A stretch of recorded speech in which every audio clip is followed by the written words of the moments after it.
Hello दोस्तों, जो आपकी सोच और जिंदगी को बदल सकती है। क्या आपने कभी सोचा है कि अमीर बनने और अपनी जिंदगी को अपनी शर्तों पर जीने का असली रास्ता क्या है? अगर हाँ, तो आज का वीडियो आपके लिए है। द मिलियनेयर फास्ट लेन किताब बताती है कि कैसे आप अपनी आर्थिक आज़ादी और सफलता को तेज़ी से हासिल कर सकते हैं। साथ ही ये आपको समझाएगी कि जिंदगी को सिर्फ रिटायरमेंट के बाद जीने का कोई मतलब नहीं। असली मज़ा तो जवानी में अपनी शर्तों पर जीने में है। क्या आपने कभी सोचा है कि कोई 22 साल की उम्र में लिमोजिन जैसी लग्जरी कार कैसे खरीद लेता है, या फिर 30 साल की उम्र में रिटायर होकर आरामदायक और शानदार जिंदगी कैसे जी सकता है? क्या ऐसा सच में मुमकिन है?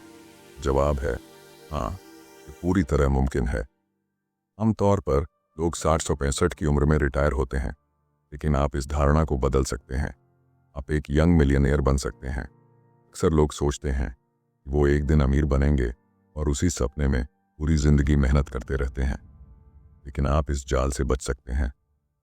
कम उम्र में भी आप अपने दम पर एक ऐसी जिंदगी जी सकते हैं जिसमें आप अपने शौक पूरे कर सकें, अपने बच्चों को बड़ा होते देख सकें, बिना किसी चिंता के दुनिया घूम सकें, और सबसे ज़रूरी बात, अपनी ज़िंदगी अपनी शर्तों पर जी सकें। इस किताब में बताया गया है कि हम पैसों को लेकर जो गलत फहमियाँ पालते हैं वो हमारी प्रगति को कैसे रोकती हैं। इसे पढ़ने के बाद आप समझेंगे कि अगर पूरी उम्र मेहनत करके अमीर बनते हैं तो उस दौलत का मज़ा ही नहीं रह जाता। पैसा और लग्जरी जवानी में ही एंजॉय करने के लिए होती हैं। ये किताब 3 तरह की स्ट्रैटेजीज के बारे में बात करती है। इनमें से सिर्फ फास्ट लेन स्ट्रैटेजी ही वो रास्ता है जो आपको जल्दी सक्सेस और धन की ओर ले जाता है। असली पैसा केवल मंजिल तक पहुंचने से नहीं, बल्कि उस सफ़र को सही तरीके से तय करने से आता है। और सबसे बड़ी बात, यह सफ़र आपको यह भी सिखाता है कि सच्ची दौलत केवल महंगी चीज़ों में नहीं, बल्कि परिवार के साथ, अच्छी सेहत और एक आज़ाद जीवन में छुपी होती है। तो अगर आप कम उम्र में अमीर बनने का सपना देखते हैं और अपनी ज़िंदगी को बदलने के लिए तैयार हैं, तो आइए इस रोमांचक सफ़र की शुरुआत करते हैं। Chapter 1, the great deception. सदियों से हमें सिखाया गया है कि अमीर बनने का सीधा और सही तरीका यही है। एक अच्छी नौकरी ढूंढो, पैसे बचाओ, फिजूल खर्ची मत करो और म्यूचुअल फंड में पैसा इन्वेस्ट करो। ये सब करते रहो तो एक दिन आप अमीर बन जाओगे। लेकिन सच्चाई ये है कि ऐसा करते करते आपकी ज़िंदगी के 25-30 साल कब निकल जाएंगे पता भी नहीं चलेगा। जरा सोचिए, क्या ये सही है कि आप पूरी ज़िंदगी कोहलू के बैल की तरह मेहनत करते रहें, सिर्फ इसलिए कि बुढ़ापे में आपके पास पैसे हों? लेकिन तब तक आपकी जवानी तो कब की ख़त्म हो चुकी होगी और सवाल उठता है, बुढ़ापे में उन पैसों का करेंगे क्या? इस तरह की ज़िंदगी जीने में आप सिर्फ अपनी जवानी ही नहीं, बल्कि अपना कीमती समय, अपनी सेहत और सबसे महत्वपूर्ण, अपनी आज़ादी भी गंवा देते हैं। ये एक ऐसा धोखा है जिसे समाज ने हमें हमेशा सच मानने पर मजबूर किया है। इस बात को और बेहतर समझने के लिए आइए एक कहानी सुनते हैं। शिकागो के एक इन्वेस्टमेंट बैंकर ने फास्ट लेन फोरम पर अपना अनुभव शेयर किया। जब वो सिर्फ 23 साल के थे, उनके पास एक शानदार जॉब थी, सैलरी भी अच्छी थी और कमीशन से अतिरिक्त पैसा भी मिल जाता था। वो किसी तरह अपनी ज़िंदगी से संतुष्ट होने की कोशिश कर रहे थे, लेकिन उनकी ये संतुष्टि लंबे समय तक टिक नहीं पाई। जब भी वो सड़कों पर किसी को ऐशो आराम की ज़िंदगी जीते हुए देखते, जैसे महंगी स्पोर्ट्स कार चलाते हुए, उनके दिल में एक अजीब सी चुभन होने लगती। सोचते, क्यों नहीं मैं भी ऐसी ज़िंदगी जी सकता हूँ? लेकिन जो लोग इस तरह की लग्जरी लाइफस्टाइल जी रहे थे वो युवा नहीं थे। वो लोग आमतौर पर 50-55 साल के आसपास के होते थे। ये देखकर बैंकर का दिल भारी हो जाता था। फिर एक दिन उनकी मुलाकात एक 52 साल के व्यक्ति से हुई। वो व्यक्ति भी एक शानदार लग्जरी कार चला रहा था। बातचीत के दौरान उस व्यक्ति ने उनसे एक ऐसी बात कही जो उनकी ज़िंदगी बदलने वाली थी। उसने कहा, जब तक आप लग्जरी कार अफोर्ड कर पाएंगे तब तक आप उसे एंजॉय नहीं कर पाएंगे। उस व्यक्ति ने उन्हें समझाया कि उम्र के साथ साथ हमारी सेहत खराब होने लगती है, इच्छाएं कम हो जाती हैं और वो जुनून जो हमें ज़िंदगी का मज़ा लेने के लिए प्रेरित करता है, धीरे धीरे ख़त्म हो जाता है। ऐसा बचाने की इस दौड़ में उसने कहा, हम अपनी ज़िंदगी के सबसे बेहतरीन साल यानी अपनी जवानी गंवा देते हैं, और जब हमें ये समझ आता है तब तक बहुत देर हो चुकी होती है। ये कहानी हमें एक गहरी सीख देती है, वो यह कि अगर आप भी उसी पारंपरिक सोच पर चलते रहे, जॉब, बचत और निवेश का चक्र, तो आप भी शायद 50-60 साल की उम्र में पहुंचने के बाद समझेंगे कि असल जिंदगी तो जवानी में खुलकर जीने का नाम है। द ग्रेट डिसेप्शन हमें इस झूठी धारणा से बाहर निकलने का मौका देता है। यह हमें यह सोचने पर मजबूर करता है कि क्या हमारी जिंदगी का असली मकसद सिर्फ बुढ़ापे में पैसा इकट्ठा करना है या फिर जवानी में अपनी जिंदगी का असली मजा लेना। तो आप सोचिए, क्या आप भी उसी पुरानी सोच को अपनाकर अपनी जवानी को दांव पर लगाना चाहते हैं, या फिर आप ऐसा रास्ता चुनेंगे जो आपको कम उम्र में ही अमीर और आजाद बना सके। यही वो सवाल है जो इस किताब के हर पन्ने पर आपको सोचने पर मजबूर करेगा। आने वाले चैप्टर्स में हम यही जानेंगे कि कैसे यह फास्ट लेन स्ट्रैटेजी आपकी सोच को बदल सकती है और आपको एक ऐसी जिंदगी की ओर ले जा सकती है जिसे आप खुलकर जी सकें। Chapter 2, road trip to wealth. दोस्तों, हम में से ज़्यादातर लोग पैसे को सही मायने में समझ ही नहीं पाते। अक्सर ऐसा लगता है कि पैसा एक इवेंट है, कुछ ऐसा जो अचानक से होता है, जैसे लॉटरी लगना या कोई बड़ी डील फाइनल हो जाना। लेकिन सच तो ये है, पैसा कमाना एक प्रोसेस है, एक लंबी यात्रा की तरह। और इस यात्रा में सिर्फ मंजिल पर ध्यान देना काफ़ी नहीं है, बल्कि इस सफ़र का आनंद लेना भी ज़रूरी है। कल्पना कीजिए कि आपकी मंजिल आपका सपना है, आपका वो बड़ा इवेंट जब आप अमीर बन जाते हैं। लेकिन उस इवेंट तक पहुंचने के लिए जो रास्ता तय करना होता है, वही असली जर्नी है।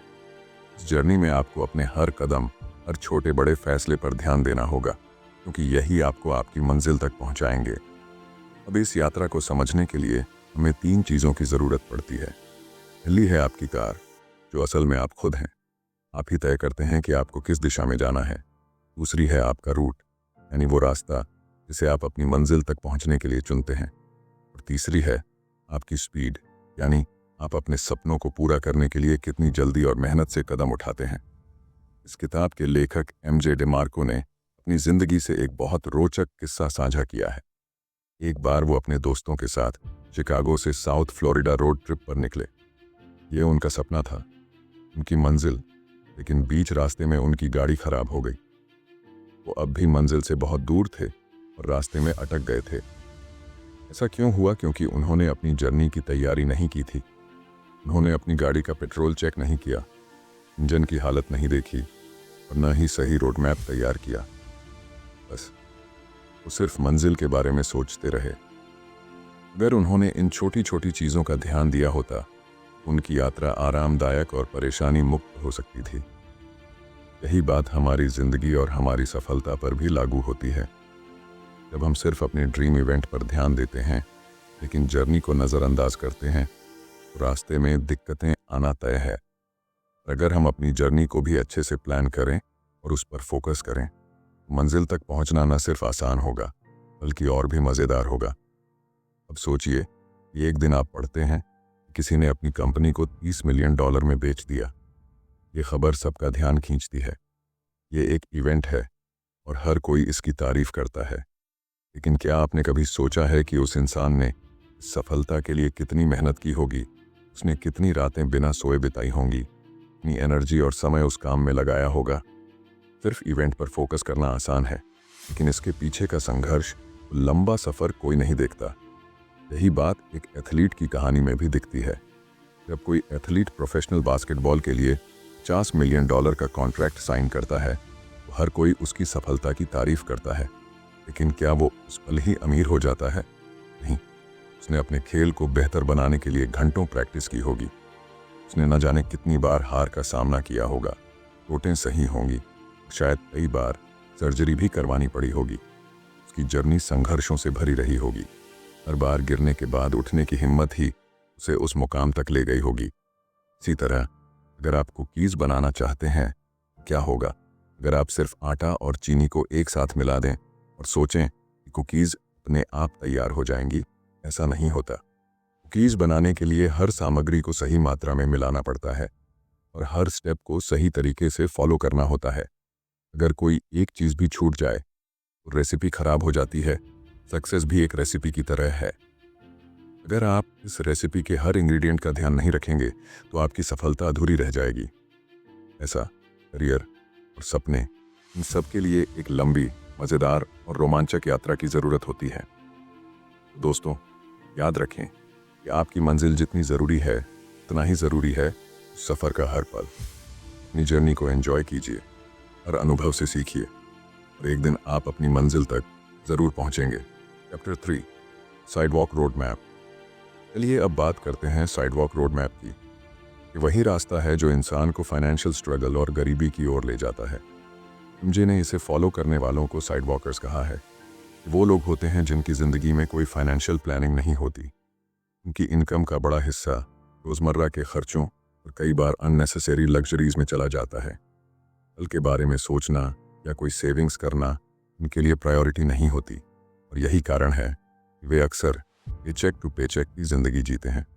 साइड वॉकर्स के दो टाइप्स होते हैं, इनकम पुअर और इनकम रिच। दोनों ही फाइनेंशियल इंस्टेबिलिटी का सामना करते हैं।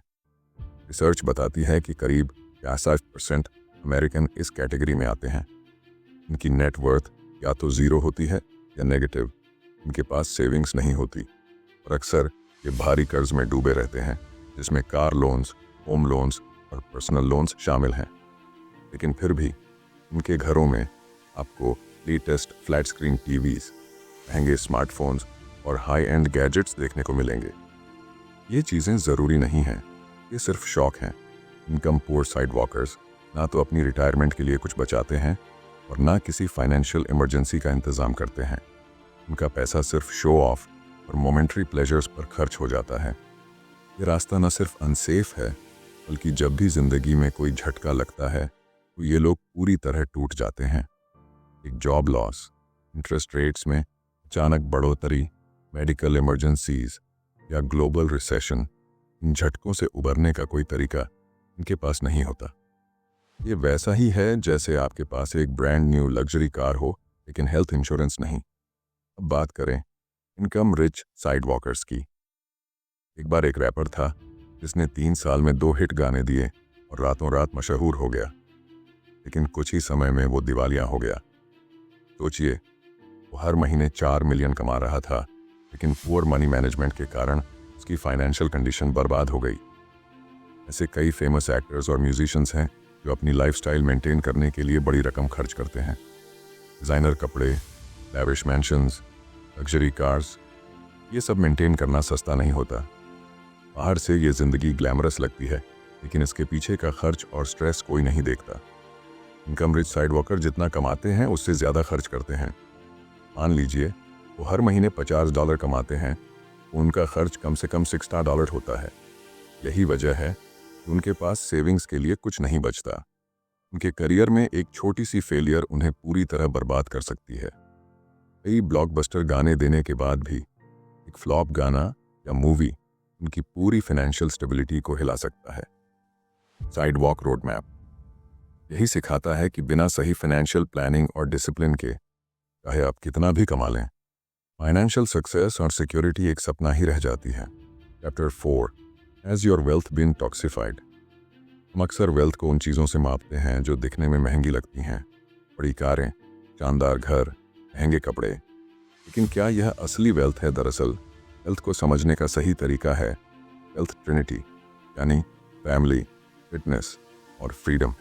सबसे पहले वेल्थ का मतलब है अपने परिवार के साथ मजबूत और गहरा रिश्ता, ऐसी बॉन्डिंग जो मुश्किल वक्त में भी आपको सपोर्ट करे। दूसरा, एक हेल्थी और फिट बॉडी जो किसी भी प्राइस टैग से ज़्यादा कीमती है। और तीसरा, फ्रीडम, यानी अपने तरीके से ज़िंदगी जीने की आज़ादी, चाहे वो अपने डिसीजन लेना हो या अपने सपनों को फॉलो करना। लेकिन पैसे भी 2 तरह के होते हैं, असली और नकली, आर्टिफिशियल। नकली पैसे का मतलब है ऐसा दिखावा जो असली पैसे को बर्बाद कर देता है। एक कहानी से इसे समझते हैं। एक एक्सप्रेसवे के पास एक पुराना अपार्टमेंट था जो रिपेयर के लिए चिल्ला रहा था। फेडेड पेंट, क्रैक्स और टूटे हुए कोने। लेकिन उसके पार्किंग लॉट में एक शानदार लग्जरी कार खड़ी रहती थी। एमजे, जो अक्सर वहां से जिम जाते थे, सोचते थे कि उस कार का ओनर कितना अमीर होगा। अगर वो $60,000 की कार अफोर्ड कर सकता है, क्या वो इस जर्जर अपार्टमेंट में क्यों रहता है? असलियत ये थी कि कार का मालिक दौलतमंद नहीं था, वो बस अमीर दिखने की कोशिश कर रहा था। यह है आर्टिफिशियल वेल्थ। जब आप वाकई में पैसे वाले नहीं होते लेकिन पैसे वाले होने का भ्रम पैदा करते हैं।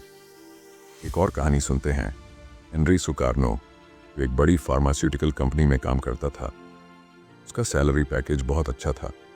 उसने $1.8 मिलियन का एक ड्रीम हाउस खरीदा, स्विमिंग पूल, 5 कैपेसिटी वाला गैराज, घोड़ों के लिए अस्तबल, सब कुछ।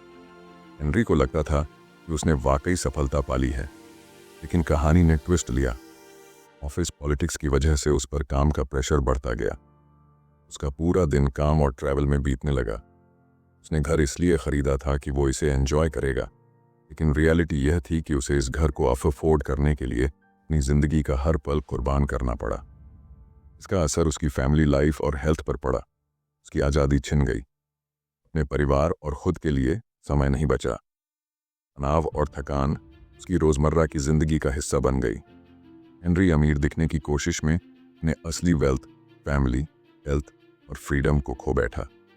यही आर्टिफिशियल वेल्थ की ट्रेजेडी है। समझा आपने? असली वेल्थ वो है जो आपको सुकून दे, जो आपकी ज़िंदगी को बेहतर बनाए। ये फ्लैशी चीज़ों से नहीं, बल्कि आपकी शांति, आपके रिश्तों और आपके अपने डिसीजंस की आज़ादी से परिभाषित होती है। क्या आपकी वेल्थ टॉक्सिफाइड है? अगर हाँ, तो अब वक्त है इसे डिटॉक्स करने का। Chapter 5, misuse money and money will misuse you. हमने अक्सर देखा है कि जब इंसान के पास ज़्यादा पैसा आता है तो उसके खर्चे और कर्ज भी उसी रफ्तार से बढ़ने लगते हैं। जितना ज़्यादा आप कमाते हैं उतना ही ज़्यादा खर्च करने लगते हैं। नतीजा ये होता है कि आप उस कर्ज को चुकाने के लिए दिन रात काम में जुट जाते हैं। यह ओवरवर्क आपको स्ट्रेस देता है, चिड़चिड़ा बना देता है और इसका असर आपके रिश्तों और सेहत पर भी पड़ता है। यही वजह है कि लोग कहते हैं मनी कांट बाय हैप्पीनेस। ऐसा आपकी ज़िंदगी को आसान बना सकता है, लेकिन ज़रूरी नहीं कि वो इसे खुशहाल भी बना सके। असली खुशी तब आती है जब पैसा आपके साथ आज़ादी भी लेकर आता है। इसलिए पैसे का इस्तेमाल सिर्फ अपनी इच्छाओं को पूरा करने के लिए नहीं होना चाहिए। अगर आप पैसे का सही इस्तेमाल नहीं करते तो यह आपको नुकसान पहुंचा सकता है। एमजे ने ग्रेजुएशन के बाद एक कंस्ट्रक्शन साइट पर काम शुरू किया। काम काफ़ी थकाने वाला था, लेकिन सैलरी अच्छी थी। उन्हें रोज़ाना साइट तक पहुंचने के लिए ट्रैफिक का सामना करना पड़ता था। काम मुश्किल था, लेकिन ज़्यादा पैसे कमाने के लालच में एमजे इसे करते रहे। कुछ समय बाद एमजे ने अपनी सेविंग्स से एक अच्छी रकम इकट्ठी कर ली। खुद को अमीर मानते हुए उन्होंने अपना रहन सहन ऊंचा करने का फैसला किया और एक महंगी स्पोर्ट्स कार खरीद ली। उन्हें लगा कि यह कार उनके अमीर होने का स्टेटस सिंबल है। हालांकि समय बाद एमजे का काम से मन उचटने लगा। काम अब और थका देने वाला लगने लगा, लेकिन वो मजबूर थे। खर्चे इतने बढ़ चुके थे, चाहकर भी वो नौकरी नहीं छोड़ सकते थे।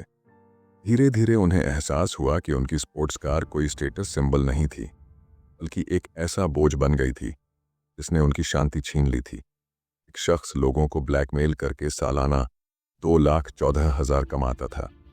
दिखने में वह अमीर लग रहा था, लेकिन असलियत कुछ और ही थी। उसने अपनी बीवी को छोड़ दिया था और कोर्ट के ऑर्डर की वजह से उसे हर महीने $6,000 देना पड़ता था। इसके अलावा उसके ऊपर कई तरह के लोन भी थे। उसने सोचा था कि पैसों से फ्रीडम और खुशी खरीदी जा सकती है, लेकिन ऐसा नहीं हुआ। उसने पैसे का गलत इस्तेमाल किया और अब वही पैसा उसे गलत रास्ते पर धकेल रहा था। ब्लैकमेलिंग से कमाया हुआ पैसा उसकी खुशी खरीदने में नाकाम रहा। धीरे धीरे उसे एहसास हुआ कि कर्ज ने उसे पैसों का गुलाम बना दिया था और वह उस गुलामी से आज़ादी चाहता था। इन दोनों कहानियों का यही सबक है। अगर आप पैसे का सही इस्तेमाल नहीं करेंगे, तो पैसा आपको कर्ज और दुख के जाल में फंसा देगा। ऐसा केवल तब तक मददगार है जब आप इसे समझदारी से इस्तेमाल करें। Chapter 6, wealth demands accountability. क्या आपने कभी हिचहाइकिंग के बारे में सुना है? हिचहाइकिंग मतलब होता है सफ़र के दौरान दूसरों से लिफ्ट मांगकर आगे बढ़ना। यह एक रिस्की और अनिश्चित अनुभव हो सकता है, लेकिन यह सिर्फ सफ़र तक ही सीमित नहीं है। कई लोग अपनी ज़िंदगी और फाइनेंशियल प्लान में भी कुछ ऐसा ही करते हैं। वे अपनी फाइनेंशियल डिसीजंस का कंट्रोल दूसरों को दे देते हैं। इसका नतीजा यह होता है कि वे हेल्पलेस और दूसरों पर कंप्लीटली डिपेंडेंट हो जाते हैं। इससे बचने का सिर्फ एक तरीका है, रिस्पॉन्सिबिलिटी लेना। इसका मतलब है कि आप अपनी गलतियों को खुले दिल से स्वीकार करें और उनसे सीखें। और सबसे ज़रूरी बात, वही मिस्टेक बार बार न दोहराएं। एमजे अपनी एक दोस्त के साथ एक दिन रेस्टोरेंट में डिनर कर रहे थे। उस दोस्त ने बताया कि उसका आइडेंटिटी कार्ड खो गया है। वह इस बात से बेहद परेशान थी। तब एमजे ने उससे पूछा, यह कैसे हुआ? उसने बताया कि मैक्सिको के एक रेस्टोरेंट में उसका पर्स चोरी हो गया था। उस पर्स में आइडेंटिटी कार्ड के साथ साथ कई ज़रूरी डॉक्यूमेंट्स भी थे। उसने कहा कि पर्स टेबल पर रखा हुआ था और अचानक कोई आया और पर्स लेकर भाग गया। अब सोचने वाली बात यह है कि गलती किसकी थी। जाहिर है यह उसकी अपनी गलती थी। वह जानती थी कि उसके पर्स में इम्पॉर्टेंट पेपर्स हैं, फिर भी उसने उसे केयरलेस तरीके से टेबल पर छोड़ दिया। और सबसे चौंकाने वाली बात, यह पहली बार नहीं था जब उसका पर्स चोरी हुआ। अपनी गलती को समझकर सुधारने के बजाय उसने वही गलती फिर से दोहराई। यही असली प्रॉब्लम है। वह खुद को एक विक्टिम बना रही थी, बजाय इसके वह अपनी जिम्मेदारी लेती और अपनी हैबिट्स बदलती। अकाउंटेबिलिटी का मतलब है अपने एक्शंस की ओनरशिप लेना। जब आप अपनी ज़िंदगी और वेल्थ को लेकर रिस्पॉन्सिबल बनते हैं, तभी आप अपनी गलतियों से सीख सकते हैं और आगे बढ़ सकते हैं। वेल्थ कभी भी उन लोगों के पास नहीं टिकती जो दूसरों पर निर्भर रहते हैं। ये सिर्फ उन्हीं को मिलती है जो अपनी लाइफ और फाइनेंशियल डिसीजंस का कंट्रोल अपने हाथों में रखते हैं। इसलिए यह वक्त है अपनी ज़िंदगी और डिसीजंस की पूरी अकाउंटेबिलिटी लेने का। तभी आप अपने गोल्स को अचीव कर पाएंगे और अपनी वेल्थ को सस्टेनेबली ग्रो कर पाएंगे। Chapter 7, lie you've been sold, the slow lane. Slow laners side walker से थोड़ा बेहतर होते हैं। साइड वॉकर वो लोग होते हैं जो सिर्फ आज में जीते हैं। ना उन्हें आने वाले कल की परवाह होती है, ना कोई प्लानिंग, और जिम्मेदारी तो दूर की बात है। वहीं स्लो लर्नर्स अपनी गलतियों को एक्सेप्ट करते हैं और उन्हें दोहराने से बचने की कोशिश करते हैं। लेकिन स्लो लर्न का फंडामेंटल प्रॉब्लम यह है, ये लोग एक बेहतर फ्यूचर की उम्मीद में ना आज पूरी तरह सैक्रिफाइस कर देते हैं। स्लो लर्नर्स का मानना है कि दिन रात मेहनत करो, पैसे बचाओ और एक दिन फाइनेंशियली सिक्योर हो जाओ। लेकिन रियलिटी यह है कि फ्यूचर अनप्रेडिक्टेबल है, और सच कहें तो पैसों का असली मज़ा तभी लिया जा सकता है जब आप जवान हो, जब आपके अंदर उमंग और इच्छाएं हों। जब आप बूढ़े हो जाएंगे, बहुत सारा पैसा होने के बावजूद आप उसका पूरा आनंद नहीं ले पाएंगे। इसे समझने के लिए जो कि कहानी पर नज़र डालते हैं। जो एक टीनेजर था जिसके सपने बड़े थे, वह हमेशा सोचता था कि एक दिन वह बहुत पैसा कमाएगा। सपने को सच करने के लिए उसने कई फाइनेंस बुक्स पढ़ी, लेकिन हर जगह वही पुरानी एडवाइस थी, अच्छी नौकरी करो, पैसे सेव करो, खर्चे कम करो और एक दिन अमीर बन जाओगे। जो ने इन टिप्स को फॉलो किया, उसने लॉ की पढ़ाई की और एक बड़ी लॉ फर्म में जॉब करने लगा। काम में इतना व्यस्त हो गया कि परिवार और दोस्तों के लिए वक्त ही नहीं बचा। मंडे से फ्राइडे वह ऑफिस में जुटा रहता और वीकेंड्स पर भी काम करता ताकि अगले हफ्ते की तैयारी कर सके। 12 साल की मेहनत के बाद जो अपनी जॉब से थकने लगा, लेकिन उसे वहां बने रहना पड़ा क्योंकि उसे भरोसा दिलाया गया था जल्दी ही उसे प्रमोशन मिलेगा और उसकी लाइफ बदल जाएगी। इस उम्मीद में उसने जॉब जारी रखी, अमीर बनने का सपना देखते हुए। फिर एक दिन अचानक हार्ट अटैक से जो की मौत हो गई। वह सिर्फ 51 साल का था। जो ने अपनी पूरी जवानी स्लो लेन के रोड मैप पर चलते हुए बर्बाद कर दी। उसने ना तो अपने परिवार के साथ वक्त बिताया, ना अपनी लाइफ को एंजॉय किया। वह हमेशा फ्यूचर के लिए पैसे बचाने और अमीर बनने की रेस में इतना खो गया कि वह उस फ्यूचर तक पहुंच ही नहीं पाया। ये कहानी हमें बताती है कि स्लो लेन कितना खतरनाक झूठ है। यह हमें सिखाता है कि सिर्फ फ्यूचर की सोच में अपना आज कुर्बान करना सही रास्ता नहीं है।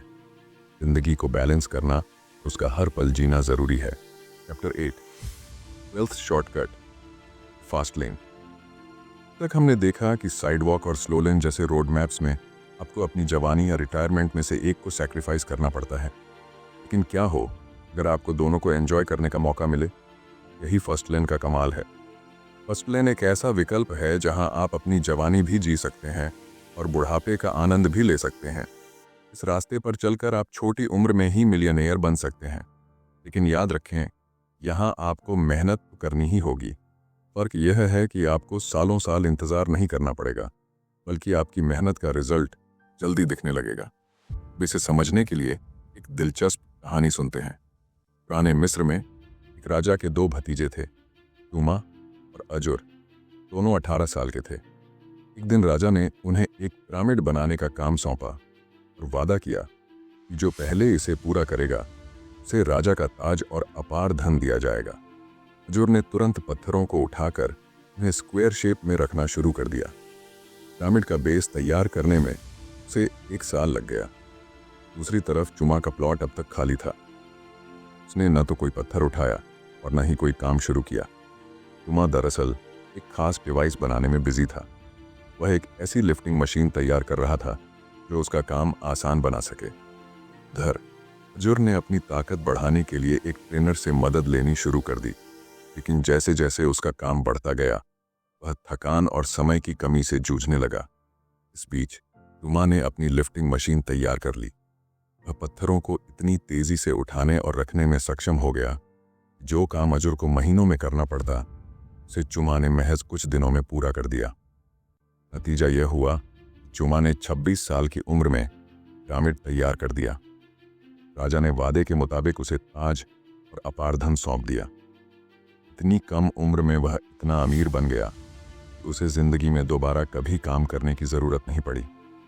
दूसरी ओर अजुर ने पूरी लगन और मेहनत से काम किया, लेकिन वह स्लो लेन पर था। उसकी मेहनत में समय और ताकत ज्यादा लगी, जबकि चुमा ने फर्स्ट लेन अपनाया और अपनी अक्लमंदी से जल्दी सफलता पा ली। इस कहानी से यह समझ आता है कि फर्स्ट लेन आपको सिर्फ बड़ी मेहनत नहीं बल्कि स्मार्ट वर्क के जरिए जल्दी और बेहतर रिजल्ट देता है। हम उम्र में सफलता पाने और जिंदगी को खुलकर जीने का यही रास्ता है। दोस्तों, मिलियनेयर फास्ट लेन हमें एक बहुत ही खास सबक सिखाती है। अगर हम चाहते हैं कि हमारी जिंदगी में सच में बदलाव आए, हमें अपने सोचने और काम करने के तरीके को बदलना होगा। ये किताब हमें बताती है कि अमीर बनने का सही रास्ता साइड वॉक और स्लो लेन से हटकर फास्ट लेन में छिपा है। फास्ट लेन का मतलब सिर्फ ऐसा कमाना नहीं है, बल्कि एक ऐसी जिंदगी जीना है जो हमें खुशी, आज़ादी और संतुष्टि दे। यह हमें सिखाती है कि समय सबसे बड़ी दौलत है और इसे यूं ही बर्बाद करने की बजाय हमें इसे अपनी शर्तों पर जीना चाहिए। इस सफ़र में मेहनत और जोखिम ज़रूर होते हैं, लेकिन यह भी सच है कि सही दिशा में की गई मेहनत आपको कम उम्र में ही वो ज़िंदगी दे सकती है जिसका आपने हमेशा सपना देखा है। मिलियनेयर फास्ट लेन यह भी बताती है कि सच्ची दौलत सिर्फ बैंक बैलेंस में नहीं, बल्कि आपके पास होने वाले समय, आपकी हेल्थ और आपके अपनों के साथ बिताए गए पलों में छिपी है। तो अगर आप भी अपनी ज़िंदगी की स्टीयरिंग अपने हाथ में लेना चाहते हैं और अपने सपनों को सच करना चाहते हैं, तो फर्स्ट लेन की सोच को अपनाइए। ये किताब एक गाइड है जो आपको एक बेहतर और तेज़ रास्ता दिखाती है। आइए, अपनी ज़िंदगी को सिर्फ जीने के लिए मत बिताइए, इसे पूरी तरह से एंजॉय करने के लिए तैयार हो जाइए।